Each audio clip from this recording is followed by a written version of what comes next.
మీ అమ్మగారు మీ అక్క చెల్లెళ్ళకి ఇచ్చిన సలహా ఏంటి? అంటే ఇండిపెండెంట్గా ఉండమంటారు అమ్మ, ఎవరిని డిపెండ్ అవ్వద్దు.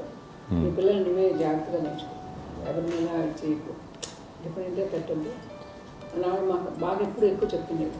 నేను నాకు కొంచెం టఫ్ టైమ్స్లో కూడా ఆమె నీ పాటు నువ్వే ఉండాలి, ఎవరి దగ్గర ఉండదు, ఎవరింట్లో ఉండదు, మా దగ్గర కూడా ఉండదు, నీ ఇద్దరు పుట్టినట్టుగా నువ్వే ఉండాలి.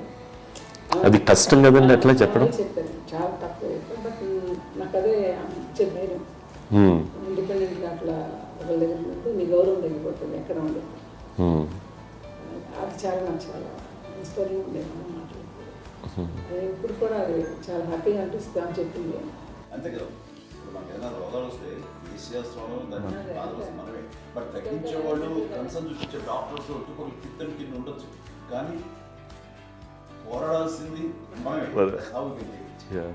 నాకు సార్ కొంచెం ఏదో ఒక డిప్రెస్డ్ ఇదేదో వస్తే ఫేజ్ ఒకటి నేనేదో ఇంకా మా అందరి నుంచి నేనేదో సపరేట్ అయిపోయినట్టు ఒక సిచ్యువేషన్ వచ్చినప్పుడు అమ్మ నన్ను పట్టుకుని చూసాను, I'm there for you. Yes, ఎవరు నువ్వు అన్నా ఎస్ అన్న ఫ్రెండ్స్ కానీ ఎవరైనా సరే ఎప్పుడు కూడా అలోన్గా మటుకు అనుకోకు, నేను నాన్న ఆవిడ నన్ను పట్టుకొని ఇచ్చిన అఫెక్షన్ లేదా ఫీలింగ్ అసలు బలం అన్నమాట. ఇంకా ఏంటంటే ఏమన్నా చేయగలను, నేను పర్లేదు లైఫ్లో ఏదైనా సాధించగలను అని ఒక భరోసా తల్లి దగ్గర నుంచి రావడం అనేది నాకు ఎవరు అవసరం లేదనిపించింది. అంత స్ట్రాంగ్గా ఆవిడ support, very strong, very practical. అంత స్ట్రాంగ్ చేసింది నాన్న చెప్పండి.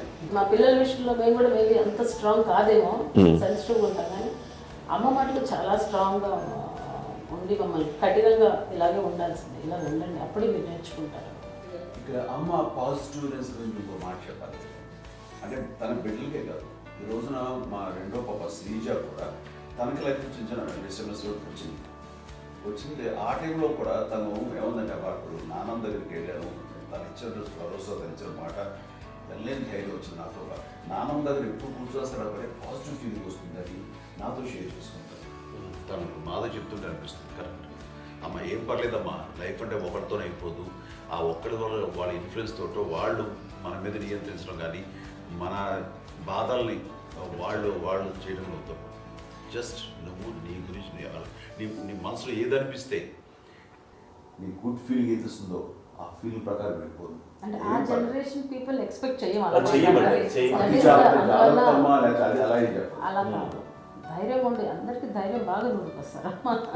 ఫాదర్ కూడా, మా నాన్నగారు కూడా అస్సలు ఎప్పుడు అనేవాడు, ఎప్పుడు మీరు పెట్టే చెయ్యి మీరు ఎప్పుడు పైన తప్ప తీసుకుని ఎలా ఉండకండి, చేతులు పెట్టుకొని అనే అట్లాంటివి చెప్తుండేవాళ్ళు. అందుకని మాకు ఇంకా ఇండివిజువాలిటీ మాకు బాగా ఎప్పుడు కూడా ఒకళ్ళని అడగడం అని, ఈవెన్ బ్రదర్స్ని అడగాలన్నా కూడా మాకు అది పడిపోయింది మైండ్లో.